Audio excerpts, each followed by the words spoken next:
केनोपनिषद के द्वितीय खंड के 5वें मंत्र को लेते हैं। यह चेद वेदीदथ सत्यमस्ति न चेदिहा वेदिन महति विनष्टिः भूतेषु भूतेषु विचित्य धीराः प्रेत्यास्मान् लोकादमृता भवन्ति। यदि इस मनुष्य शरीर में पर ब्रह्म को जान लिया तो बहुत कुशल है। यदि शरीर के रहते रहते उसे नहीं जान पाया तो महाविनाश है। यही सोचकर बुद्धिमान पुरुष प्राणी में यानी प्राणी मात्र में पर ब्रह्म पुरुषोत्तम को समझकर इस लोक से प्रयाण करके अमर हो जाते हैं। गीता प्रेस की व्याख्या कहती है मानव जन्म अत्यंत दुर्लभ है। इसे पाकर जो मनुष्य परमात्मा की प्राप्ति के साधन में तत्परता के साथ नहीं लग जाता वह बहुत बड़ी भूल करता है। अतः श्रुति कहती है कि जब तक यह दुर्लभ मानव शरीर विद्यमान है, भगवत कृपा से प्राप्त साधन सामग्री है, तभी तक शीघ्र से शीघ्र परमात्मा को जान लिया जाए तो सब प्रकार से कुशल है। ये मानव जन्म की परम सार्थकता है। यदि अवसर हाथ से निकल गया तो फिर महान विनाश हो जाए। बार बार मृत्यु रूप संसार के प्रवाह में बहना पड़े, फिर रो रो कर पश्चाताप करने के अतिरिक्त अन्य कुछ भी नहीं रह जाए। संसार के त्रिविध तापों और विविध सूलों से बचने का यही एक परम साधन है। जीव मानव जन्म में दक्षता के साथ साधन परायण होकर अपने जीवन को सदा के लिए सार्थक कर ले।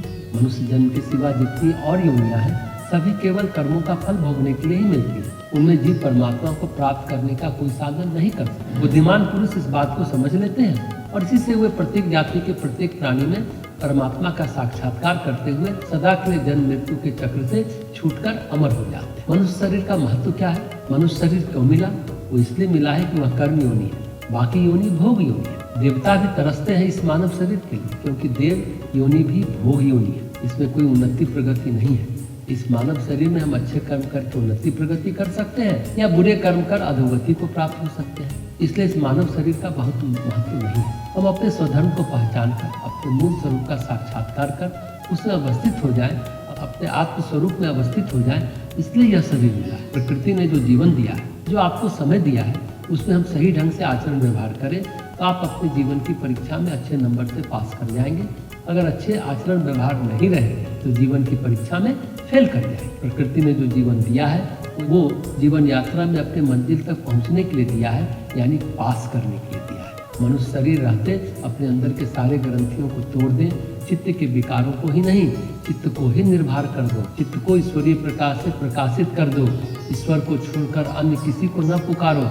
यह मनुष्य जीवन में ही संभव है, इसलिए मनुष्य जीवन दुर्लभ है। जो मनुष्य विचारशील है वो हर प्राणी में, हर जीव जंतु में, हर वृक्ष वनस्पति में परमेश्वर को देख पाते हैं, हर जगह परमेश्वर को देख पाते हैं। उपनिषद कहता है कि जब तक ये काम न हो जाए तब तक शरीर को न छोड़ो।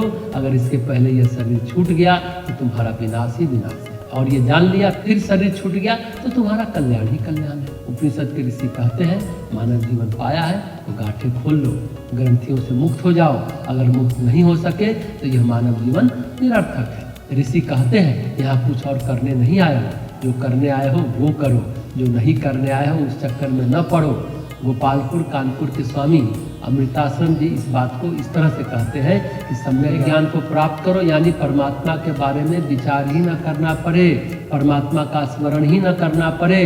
परमात्मा तत्व सोते जागते उठते बैठते खाते पीते 24 घंटे हरनिश दृश्य रहे, यानी प्रत्यक्ष रहे। वे कहते हैं कि वह मैं हूँ यह सोचना भी न पड़े, परमात्मा के बारे में कोई विचार ही न रहे, स्मरण ही न रहे। जहाँ तक स्मरण और विचार की प्रक्रिया है वहाँ मन सक्रिय है। ये सूक्ष्म बात है।